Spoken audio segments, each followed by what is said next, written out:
The headliners, the headliners.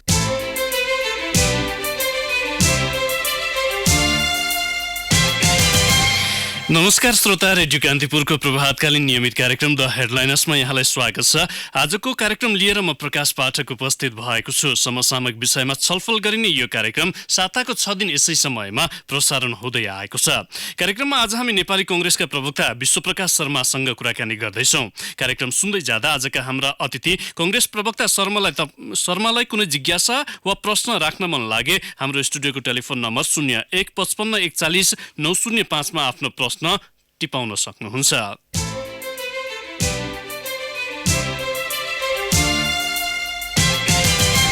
निकै लामो समयपछि नेपाली कांग्रेसले अनुशासन समिति र निर्वाचन समिति गठन गरेको छ। पार्टीको संस्थागत निर्णयमा अनावश्यक समय खर्च गरेको कांग्रेसभित्र हरेक निर्णयका क्रममा शीर्ष नेतृत्व बीच असमझदारी पनि बन्ने गरेका छन्।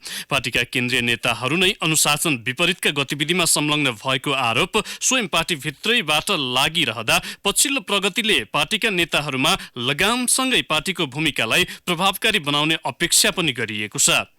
नेकपा नेतृत्वको सरकारका निर्णयमा सशक्त प्रतिपक्षको भूमिका निर्वाहमा चुकेको आरोप पनि खेप्दै आएको कांग्रेसले लिने अबको रणनीति लगायत बारे केन्द्रित रहेर आज हामी नेपाली कांग्रेसका प्रवक्ता विश्वप्रकाश शर्मासँग कुराकानी गर्दैछौँ। कुराकानीका लागि प्रवक्ता शर्मा यति बेला हाम्रो टेलिफोन सम्पर्कमा हुनुहुन्छ। शर्माजी नमस्कार, स्वागत छ कार्यक्रममा। धन्यवाद। नमस्कार, जय नेपाल प्रकाशज्यू।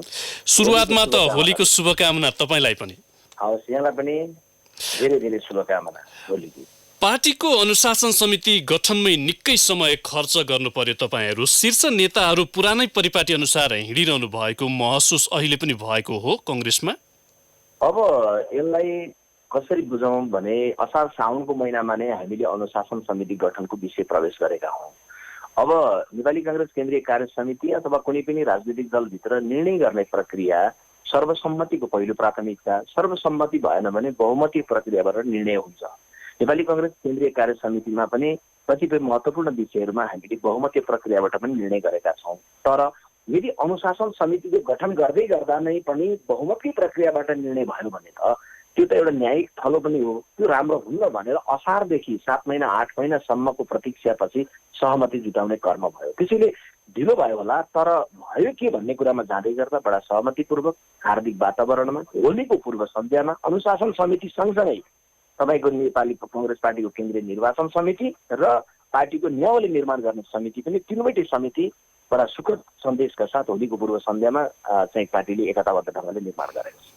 प्रवक्ताज्यू, जसरी तपाईहरूले यो विषयहरूमा निर्णय त लिनु भएको छ, समिति त गठन भएका छन्, तर अन्तिम समयमा भागभण्डाकै राजनीति कांग्रेसले गर्यो भन्ने आरोप पनि त लागिरहेको छ नि फेरि पनि तपाईहरूलाई? अब यो चाहिँ यसो हो, यो भाग भनेर के कुराको भाग लगाइएको छ? यो त जिम्मेवारी त भने के हो भने सबैले बराबरी ढङ्गले बोकेर जाने प्रयत्न गर्ने नै हो नि। जस्तो काम गर्दै गर्दा एउटा घर निर्माण गर्दै गर्दा पनि एकजनाले इँटा भिजाइरहेको हुनसक्छ, अर्कोले सिमेन्ट घोलिरहेको हुनसक्छ, अर्कोले रड चाहिँ मिलाइरहेको हुनसक्छ। त्यो भागभण्डा होइन, त्यो कार्य विभाजन हो। नेपाली कांग्रेस पार्टी एउटा राजनीतिक दलले पनि चाहे अनुशासनको सन्दर्भमा साझा दायित्व बोध गर्नु पर्यो, नियमले निर्माण गर्दै गर्दा फरक फरक मत र मनहरूलाई गाँच्नु पर्यो, निर्वाचनको समिति बनाउँदै गर्दा निर्वाचन गर्ने बेलामा सबैलाई सामूहिक उत्तरदायित्वमा बाँध्नु पर्यो। यो जिम्मेवारी बाँडफाँडको विषय हो, यो भागभण्डाको विषय हो। अब पार्टीभित्रका अन्य अस्तव्यस्तताहरू पनि उत्तिकै रहेका छन्। नेभी सङ्घको तदर्थ समिति गठनको विषय पनि त्यतिकै पेचिलो बन्दै गइरहेको छ। कसरी समाधान गर्छ कांग्रेस नेतृत्वले यी विषयहरूलाई? अब निश्चय नै नेपाली कांग्रेस पार्टीले आफ्नो घरायसी जीवनलाई व्यवस्थित गर्नका लागि प्रकाशित थुप्रै विषयहरू सम्पादन गर्न बाँकी नै छ, जरुरी छ। अहिले हामीले चाहे नेपाल विद्यार्थी सङ्घको विषय होस् या समयावधि सकिएका अन्य भातृ संस्थाहरूको विषयहरू होस्, क्रमशः हामी त्यो विषयमा प्रवेश गर्दैछौँ। हामी पार्टीको विभागहरू निर्माण गर्ने कुरा, पार्टीलाई राष्ट्रव्यापी रूपमा एउटा जागरण अभियानमा राष्ट्रव्यापी रूपमा चाँडै नै एउटा अभियान घोषणा गरेर जाने कुरा, यी विषयमा जाँदैछौँ। र बितेको 1 वर्षको बिचमा 1 वर्ष अगाडि निर्वाचन हारिरहँदा जे जस्तो प्रकारका कमी कमजोरीहरू थिए तिनलाई क्रमशः व्यवस्थापन गर्दै हामी जाँदैछौँ। अब यो नेभी सङ्घ तदर्थ समिति गठनको विषयमा पछिल्लो बैठकमा कुनै छलफल अथवा केही प्रगति भएको अवस्था छ प्रवक्ताज्यू? माघको महिनामै जुन बेलामा नेपाली कांग्रेसको केन्द्रीय कार्य समितिको बैठक बसेको थियो, त्यो बेलाकै बैठकले आवश्यक परामर्श गरेर नेपाल विद्यार्थी सङ्घ नेतृत्वबारे टुङ्गो गर्न सभापतिलाई अधिकार प्रत्यायोजन गरिसकेको छ र नेपाल विद्यार्थी सङ्घकै सन्दर्भमा त्यही विषयमा केन्द्रित भएर चाहिँ पछिल्लो बैठकहरूमा हाम्रो छलफल भइरहेको छैन, किनभने पछिल्लो बैठकहरू हामी अन्य सन्दर्भमा केन्द्रित रह्यौँ। राष्ट्रिय राजनीतिका सन्दर्भमा सिके राउत प्रकरण होला, विप्लव प्रकरण होला, या चाहिँ विभिन्न समितिहरूको गठनहरूको सन्दर्भ होला, त्यसमा रह्यौँ। विद्यार्थीको सन्दर्भमा सभापतिजीले चाँडै नै थप परामर्श गरेर नयाँ नेतृत्वको टुङ्गो गर्नुहुनेछ। अब पछिल्लो समय जसरी पार्टीभित्र अनुशासनको चाहिँ अलिकति खडेरी देखिएको भनेर स्वयं पार्टीकै शीर्ष नेताहरूले अथवा केही नेताहरूले भनिरहेको अवस्था पनि छ। अनुशासन समिति हिजो मात्र तपाईँहरूले निर्माण गरेर अनुमोदन पनि गरिसक्नु भएको छ। अब पार्टीको स्पष्ट हिँडाइ त्यो अनुशासनभित्र रहेर हुन्छ अथवा पहिलाको जस्तो आरोप प्रत्यारोप सार्वजनिक रूपमै उत्रिने तवरले चाहिँ कङ्ग्रेस अगाडि बढ्छ? अब लोकतान्त्रिक अभ्यासलाई गरिरहँदै गर्दा त्यसको सुसंस्कृत व्यवस्थापन हामी कहाँ चाहिँ नेपालको राजनीतिमा डेमोक्रेसीलाई चाहिँ अभ्यासमा लगेको, डेमोक्रेटिक कल्चरलाई हामीले इस्टाब्लिस राम्रोसँग गर्न नसकेको कुराको प्रभाव नेपाली कङ्ग्रेस पार्टीमा या अरू राजनीतिक दलहरू सबैमा देखिएको छ।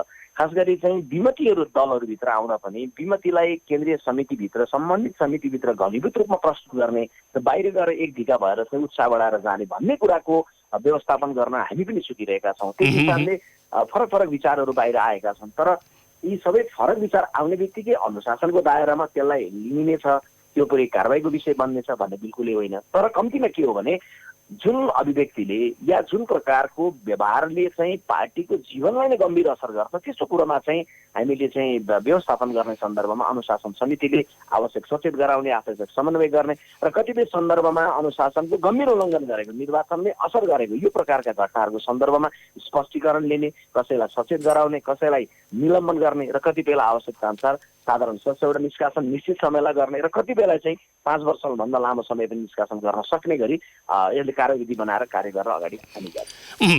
प्रवक्ताज्यू, जसरी आम जनताले अथवा एउटा शुभचिन्तकले पार्टीले चाहिँ जुन निर्वाचनमा पराजय पछिको अवस्थामा जसरी एउटा पिकअप लिनुपर्ने हो अथवा पार्टीलाई आन्तरिक रूपमा सुदृढीकरण गर्न जसरी सक्षम हुनुपर्ने हो त्यो अनुसार भएन, इमान्दारपूर्वक पार्टी सञ्चालनमा कङ्ग्रेस नेतृत्व चुक्यो भन्ने आरोप पनि त लगाइरहेका छन्। त्यसतर्फ चाहिँ अहिलेसम्म तपाईँहरूको सोच किन नगएको? अब यसलाई यसरी हेर्नुपर्छ प्रकाशले, दुईटा खण्डमा हेर्नुपर्छ। नेपाली काङ्ग्रेस पार्टी आन्तरिक कमी कमजोरी भएको थिएन भने, माओवादी र एमाले दुईटा मिलेका थिएनन् भने निर्वाचन हार्दै थियो। माओवादी र एमाले मिले एउटा कारण भयो, दुईटा कम्युनिस्ट पार्टी मिलेर आउँदै गर्दा त्यो चुनौतीलाई चिर्न सक्ने गरी हामीले हाम्रो सामर्थ्य विकास गर्न सकेनौँ, हाम्रो अर्को आन्तरिक कारण भयो। तर मङ्सिर 10 र मङ्सिर 21 को निर्वाचन हारिसकेपछिको, पराजय पछिको अथवा 74 सालको माघको महिनादेखि जुन बेलादेखि हामी प्रतिपक्षमा छौँ, फागुनको 3 गतेदेखि त्यो दिनदेखि अहिलेसम्मको 1 वर्षलाई समीक्षा गऱ्यौँ भने हामीले केही क्रमशः रूपान्तरण गर्ने प्रक्रिया सुरु गरेका छौँ। जस्तो म तपाईँलाई उदाहरण भन्छु, यत्रो महान निर्वाचनमा हामी जाँदै थियौँ, नेपाली कङ्ग्रेस पार्टीसँग पार्टीको अभिव्यक्ति बाहिर लिएर जानको लागि पार्टीको प्रवक्तासम्म थिएन। पराजय पछाडि हामीले प्रवक्ता बनायौँ। पार्टी त्यत्रो महानिर्वाचनमा जाँदै थियो, पार्टीको उपसभापति, अर्का महामन्त्री, अर्का सहमन्त्री हुनुहुन्न थियो। कमजोरीलाई हामीले पहिचान गऱ्यौँ, त्यसपछि अहिले उपसभापति, महामन्त्री, सहमन्त्री बनाएर गयौँ। त्यत्रो महानिर्वाचनमा जानु थियो, तर देशभरिका जिल्ला सभापतिलाई बोलाएर के छ परिस्थिति र कसरी हामी नवीन ढङ्गले जान सक्छौँ भन्ने बारेमा गहिरो विमर्श हामीले गरेनौँ। तर अहिले फेरि के गरियो, जिल्ला सभापतिहरूको राष्ट्रिय सम्मेलन तपाईँको हेटौँडामा सम्पन्न गरियो। यत्रो महानिर्वाचनको प्रतिस्पर्धामा जाँदै गर्दा पार्टीका नीति, कार्यक्रम, व्यवस्थापन सबै राम्रो गर्नलाई महासमितिको बैठक बोलाउन जरुरी थियो, हामीले त्यसमा चुक्यौँ। तर अहिले फेरि यो 1 वर्षको बिचमा त्यो महासमितिको बैठक गरेर गयौँ। हामीले चाहिँ 7 वटा प्रदेश मुलुकले प्राप्त गरिसकेको थियो, तर 7 वटा प्रदेश चाहिँ संविधानले दिइसक्यो, तर 7 वटा प्रदेश कमिटी भएन, प्रदेशको संरचना बनाउने विधानको व्यवस्था भएन। अहिले हामीले विधानमा त्यसलाई प्रत्याभूत गरेर गयौँ। नेपाली कङ्ग्रेस पार्टीको अहिले अनुशासन समितिसम्म थिएन, अहिले त्यो निर्माण गऱ्यौँ। नियमावली बनाउने कुरा, अरू कर्महरू बिस्तारै हामीले यी विषयहरूलाई सम्बोधन गर्ने जाँदैछौँ र यस बिचमा नेपाली कङ्ग्रेस पार्टीले आफ्ना राजनीतिक दस्तावेज, आर्थिक दस्तावेजहरू बनाउँदै गर्दा केवल काठमाडौँमा बसेर 10 नेताले बनाउने अथवा आर्थिक नीति बनाउँदै गरेर 5 अर्थशास्त्री र 5 नेता भएर काठमाडौँमै बसेर बनाउने यो परम्परालाई छोडेर जिल्लामा छलफल भएर, प्रदेश स्तरीय छलफलहरू भएर रूपान्तरण गरेर क्रमशः लिएर जाने, सबैको स्वामित्व गाँसेर जाने क्रम सुरु भएको छ। त्यसैले यो 1 वर्षको बिचमा एकदमै राम्रो भयो, काङ्ग्रेस रूपान्तरणमा धेरै काम भयो, म बिल्कुलै दावा गर्दिनँ। तर 1 वर्षको बिचमा केही सुरु नै भएन भनेर कसैले भन्यो भने त्यो पनि गलत हो भन्छु। तर प्रवक्ताज्यू, तपाईँले यी कुराहरू भनिरहँदा आम जनताको भावना र सहानुभूति पाउन चाहिँ प्रमुख प्रतिपक्ष किन चुकिरहेको अवस्था छ त अहिले? होइन, प्रमुख प्रतिपक्षको दुईटा पाटो भयो। एउटा चाहिँ हाम्रो घरेलु जीवनको व्यवस्थापन भयो, आफ्नो स्वास्थ्यलाई तन्दुरुस्त राख्ने कुरा भयो, आफ्नो स्वास्थ्यलाई राम्रो बनाउन योगाको अथवा चाहिँ हरियो सागपातको कुरा भयो, यो एउटा कुरा भयो। तर अर्को चाहिँ के हो भने समाजलाई चाहिँ फरक कतिखेर पर्ने हो भन्दा कसैले चाहिँ तपाईँको रातो टाई लगाएर गगल्स लगाएर बानेश्वरको चोकमा उभिएर समाजलाई फरक पर्दैन। समाजलाई फरक त त्यस बेला पर्छ कि कुनै दृष्टिबिनले बाटो काट्न लागेको बेलामा, मोटरले कुल्चिन लागेको बेलामा त्यो भद्रपुरुषले गएर या महिलाले उसलाई जोगाउँछ। त्यस कारणले गर्दा नेपाली कङ्ग्रेस पार्टीकोले रातो टाई लगाउने अथवा चाहिँ राम्रो स्वास्थ्यकर खाना खाने, राम्रोसँग चाहिँ आफूलाई व्यवस्थित गर्ने, आधुनिक बनाउने, पार्टीलाई प्रशिक्षित गर्ने क्रमको एउटा क्रम हामी सुरु गर्दैछौँ। यो घरेलु जीवनको राष्ट्रिय राजनीतिको सन्दर्भमा हामीले चाहिँ निरन्तर रूपमा चाहिँ सरकारले राम्रो कर्म गर्न सघाएका छौँ, गलत कर्म गर्दै गर्दा दबाब दिएका छौँ र यो क्रमलाई अझै प्रखर बनाएर जाने कुरामा हामी गम्भीर छौँ। अब सरकारको थोरै जोड्न चाहन्छु यहाँनिर, राजनैतिक सङ्क्रमण सकिए पनि समृद्धिको सङ्क्रमण बाँकी नै छ भनेर सरकारी धारणा जसरी बाहिर आइरहेको छ, कङ्ग्रेस के भन्छ? सरकार त जुन एउटा हिसाबले अगाडि बढ्नुपर्ने हो, 2/3 सरकार, तीमाथि रचनात्मक प्रतिपक्षको भूमिका तपाईँहरूले पनि निर्वाह गरिरहेको छौँ भनेर भनिरहनु भएको अवस्था छ। यो अहिलेको अवस्था अथवा सरकारको आँखा र प्रतिपक्षको आँखाबाट देखिने दृश्य चाहिँ किन यति फरक देखिरहेको अहिले? अब त्यही एउटा विषयलाई फरक कोणहरूबाट विश्लेषण हुन सक्छ। तर प्रकाशजी, बितेको 1 वर्षको बिचमा सम्माननीय प्रधानमन्त्रीले बोल्दाखेरि पनि भन्नुभयो 1 वर्षको समीक्षाको बारेमा हामीले जग हालेका छौँ। तर जग हालेकै बेलामा छाना नखोज्नु होला है भनेर भन्नुभयो, बिल्कुल सही भन्नुभयो। जग हालेकै बेला छाना त देखिँदैन। तर हाम्रो टिप्पणी के रह्यो भने जग हाल्दै बालुवाको जग हालेपछि छाना खोज्नुको के अर्थ रहन्छ? जस्तो कि म तपाईँलाई केही उदाहरणहरू दिएर भन्छु। यो बेलामा त सम्माननीय प्रधानमन्त्रीजीले संसारभरिका मजदुरहरू एक हौँ भन्दै राजनीतिमा यहाँ आइपुग्नुभयो। तर संसारभरिका नेपालीहरू एक हौँ र यो बेलामा नेपाल निर्माणको लागि घाँस काटेर लगानी गरौँ भन्नुपर्ने बेलामा हरेक नेपालीले डिजेलमा र पेट्रोलमा 1 लिटरकोमा 5 रुपियाँको दरले तिरेर अरबौँ रुपियाँ बुढी गण्डकी बनाउनलाई उठाइसकेपछि उहाँले बिना प्रतिस्पर्धा एकाएक चिनको एउटा कम्पनीलाई सुम्पिदिनुभयो भनेपछि त्यसले त के देखियो भन्दा त समृद्धिको सन्दर्भमा त त्यो गम्भीरता देखिएन नि। त्यस्तै गरेर निजगढको एयरपोर्टमा हङकङ र चाहिँ लन्डनको हिथ्रो एयरपोर्ट जोड्दै गर्दा बन्ने आकार जस्तो 2556 हेक्टरको चाहिँ रुख काट्नलाई चाहिँ तपाईँको पर्यटन मन्त्रालयले वन मन्त्रालयतिर प्रस्ताव पठायो। अब त्यो विषय त तपाईँको त्यत्रो ठुलो त आवश्यक पर्दैन नि। त्यस्तै गरेर तपाईँको अन्य परियोजनाहरू थुप्रै सन्दर्भमा चाहिँ सरकारले आफूलाई विश्वास आर्जन गर्ने ढङ्गले जसरी जानु पर्थ्यो त्यो जान सकेन। एकै वर्षमा सबै भइहाल्ने होइन बिल्कुलै, तर 1 वर्षमा केही सुरुवातको राम्रो सङ्केतहरू दिएर जानुपर्ने सन्दर्भमा सरकार चुकेको छ।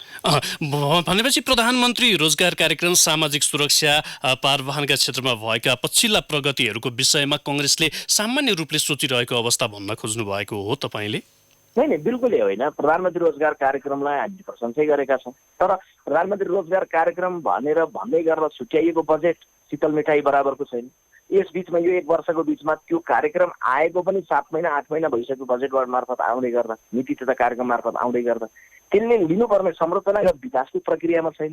सरकारले त्यो विषयलाई गम्भीरता राख्नु पर्यो। जस्तो कि सामाजिक सुरक्षा कोषको अवधारणा नेपाली कङ्ग्रेस पार्टीको सरकारले संसदमा पेश गरेर पारित भएर 2074 सालको साउन 9 मा पास भएर साउनको 29 मा सम्माननीय राष्ट्रपतिज्यूबाट स्वीकृत भएर मङ्सिर 1 2074 सालमा लागू भएर त्यसको कार्यान्वयनमा अहिले जाँदै गर्दाखेरि केवल 2-3 हजार चाहिँ केवल आएर दर्ता भएका छौँ चाहिँ तपाईँको चाहिँ उद्योगपतिहरू उद्योग क्षेत्रको तर्फबाट।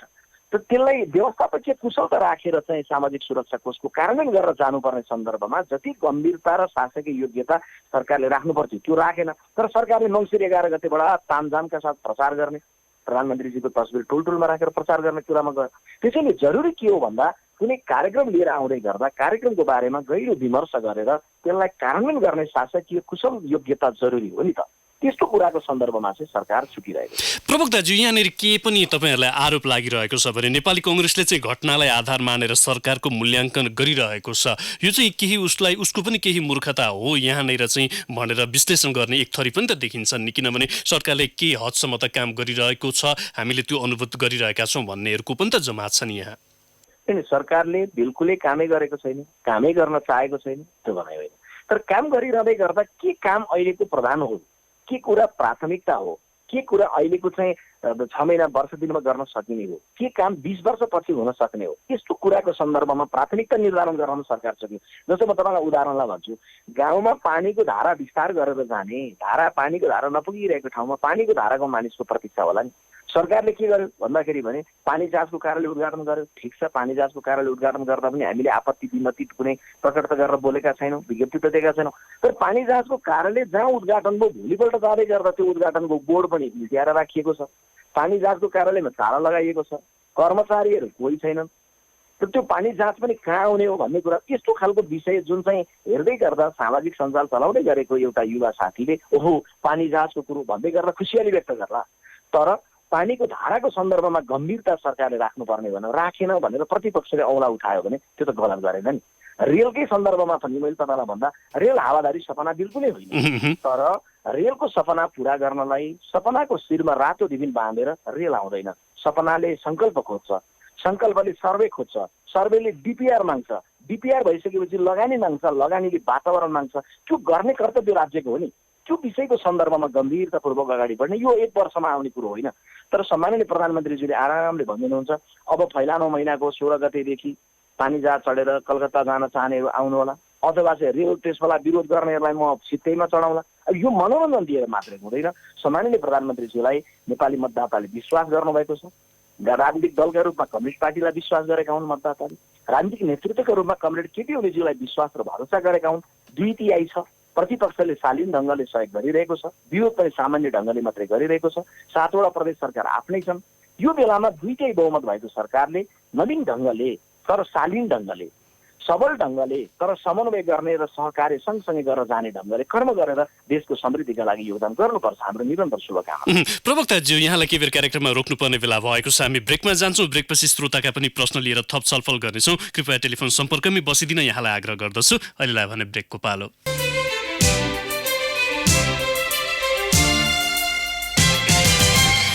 ब्रेकपछि कार्यक्रममा यहाँलाई पुनः स्वागत छ। कार्यक्रममा आज हामी नेपाली कङ्ग्रेसको केन्द्रीय कार्य समिति बैठकपछि कङ्ग्रेसले लिने मार्गचित्र र रणनीतिका विषयमा नेपाली कङ्ग्रेसका प्रवक्ता विश्वप्रकाश शर्मासँग कुराकानी गरिरहेका छौँ। प्रवक्ताजी, उहाँलाई कार्यक्रममा फेरि स्वागत छ। धन्यवाद प्रकाशजी। अब हिजो औपचारिक रूपमा तपाईँहरूले बैठक बसेर नेत्र विक्रम चन्द नेतृत्वको नेकपालाई जसरी आग्रह गर्नुभयो, सँगै शासकीय क्षमता प्रदर्शन गर्न सरकारलाई पनि त्यस्तै आग्रह गरिरहनु भएको छ। नेपाली कङ्ग्रेस मुलुकको राजनैतिक घटनाक्रममा एउटा मध्यस्थता अथवा नेतृत्वमा रहेर ती विषयहरू समाधान गर्दै आएको पार्टी, यो पछिल्लो राजनैतिक सङ्क्रमणलाई चाहिँ मिलनबिन्दुमा ल्याउन कङ्ग्रेसले के पहल गर्छ अबका दिनमा? अब नेपाली कङ्ग्रेस पार्टीले सरकारले नेत्र विक्रम चन्दको नेतृत्वमा रहेको कम्युनिस्ट पार्टीलाई का गतिविधिलाई प्रतिबन्ध लगाएको सन्दर्भमा केन्द्रीय कार्य समितिले चाहिँ निर्णय पनि गरेको छ कि नेत्र विक्रम चन्दको नेतृत्वमा रहेको नेपाल कम्युनिस्ट पार्टीलाई चाहिँ हत्या, हिंसा र चन्दा आतङ्कको मार्ग परित्याग गरेर शान्तिपूर्ण राजनीतिमा आउन र सरकारलाई चाहिँ निषेधको मार्गबाट होइन वार्ताको माध्यमबाट सो समूहलाई विश्वासमा लिन चाहिँ शासकीय योग्यता प्रस्तुत गर्नलाई काङ्ग्रेसले आग्रह गरेको छ। र नेपाली कङ्ग्रेस पार्टीले स्मरण के पनि म गराउन चाहन्छु प्रकाशजी भने 1 दशक अगाडि दशक लामो हिंसात्मक विद्रोहबाट जर्जर भएको नेपाल देश बल्ल बल्ल शान्तिको श्वास फेरिरहेको छ। अब यो देशमा आज होलीको दिन भन्दै गर्दा रङको होली खेलौँ, रगतको होली नखेलौँ, मनको होली खेलौँ, ज्यानको होली नखेलौँ। नेपाली कङ्ग्रेस पार्टीले अपिल र आग्रह गर्ने नै के हो भने हामीले निकट विगतमा संवादबाट समाधान गर्न सक्यौँ, एउटा ठुलो विद्रोहलाई एउटा पहाड जत्रो चाहिँ माओवादी आकारलाई चाहिँ विश्वास लिन सक्यौँ भने अहिलेको सरकारले त्यो गर्नुपर्छ। त्यो गर्ने कुराको सन्दर्भमा हाम्रा अनुभवहरू हामी सेयर गर्न तयार छौँ, अथवा हाम्रो संलग्नता सहभागिता कुन रूपमा सरकारलाई हामीले सहयोग गर्नुपर्छ, विप्लव समूहले आउने कुरामा कुन रूपमा नेपाली कङ्ग्रेस पार्टीले मध्यस्थ गर्नुपर्छ, यो कुरोमा हामी तयार छौँ। तर यसलाई नेतृत्व गर्ने कसले हो भने सरकारले हो। सरकारले शासकीय योग्यता कुशल ढङ्गले प्रस्तुत गर्नुपर्छ। हामीलाई धेरै श्रोताले जिज्ञासा पनि टिपाउनु भएको छ, संक्षिप्त जवाफको अपेक्षा गर्छु। झापाबाट बलभद्र आचार्यले सोध्नु भएको छ, डाक्टर जीवन श्रेष्ठले नेकपाका अध्यक्ष पुष्पकमल दाहाल विरुद्ध युद्ध अपराध सम्बन्धमा उजुरी दिनुभएको भन्ने समाचारहरू पनि आइरहेको छ अमेरिकामा। यो विषयमा नेपाली कङ्ग्रेस चाहिँ के भन्छ? अब नेपाली कङ्ग्रेस पार्टीले नेपाल देशले शान्तिपूर्ण ढङ्गले विद्रोहलाई समाधान गर्ने सामर्थ्य राखेको छ। हिजो को विद्रोहमा हुनुहुन्थ्यो मूल प्रश्न होइन। विद्रोहलाई परित्याग गरेर आज शान्तिपूर्ण राजनीतिमा आइसकेर अहिलेका उपलब्धिहरूमा जसको सहभागिता छ, शेयर छ, त्यसलाई नेपाल देशले आफूले समाधान गर्ने हो। नेपालको संसारको कुनै भूगोलमा रहेको कुनै नागरिकले चाहिँ आफ्नो प्रकारको दृष्टिकोण राख्ने कि अमुकलाई यो ठाउँमा गिरफ्तार गरियोस् भन्ने राख्ने उनको स्वतन्त्रता स्वायत्तताको कुरा हो। तर हामीले निषेधको राजनीति विप्लवलाई गरेर पनि हामी समाधानमा पुग्दैनौँ भने प्रचण्ड त आजको दिनको उपलब्धिको लागि महत्त्वपूर्ण योगदान सँगसँगै गर्नुभएका गिरिजा प्रसाद कोइराला सँगसँगै शान्ति प्रक्रियाको हस्ताक्षरकर्ता हुनुहुन्छ। उहाँलाई त सँगसँगै यो नेतृत्वमा गाँसेर जाने हो भने त्यो ढङ्गको व्यवहार बाहिरी मुलुकमा गरिने कुरा दुःखद हो। चुडामणि भट्टराईले मोरङबाट सोध्नु भएको छ, कङ्ग्रेसको सङ्गठनहरू निकै कमजोर देखिएका छन्, युवा नेताहरूको भूमिका पनि खासै देखिँदैन पार्टीभित्र। के छ अबका योजना युवालाई चाहिँ नेतृत्वमा ल्याउनका लागि तपाईँहरूको? चुडामणिजीले झकझकाउनु भएको विषयलाई म धन्यवाद दिन चाहन्छु। पार्टीले क्रमशः आफूलाई रूपान्तरण गर्दै जाँदैछ र नेपाली कङ्ग्रेस पार्टीभित्र युवाहरूको सङ्ख्या पनि ठुलो सङ्ख्यामा नेतृत्व पङ्क्तिमा क्रमशः विकसित हुँदैछ।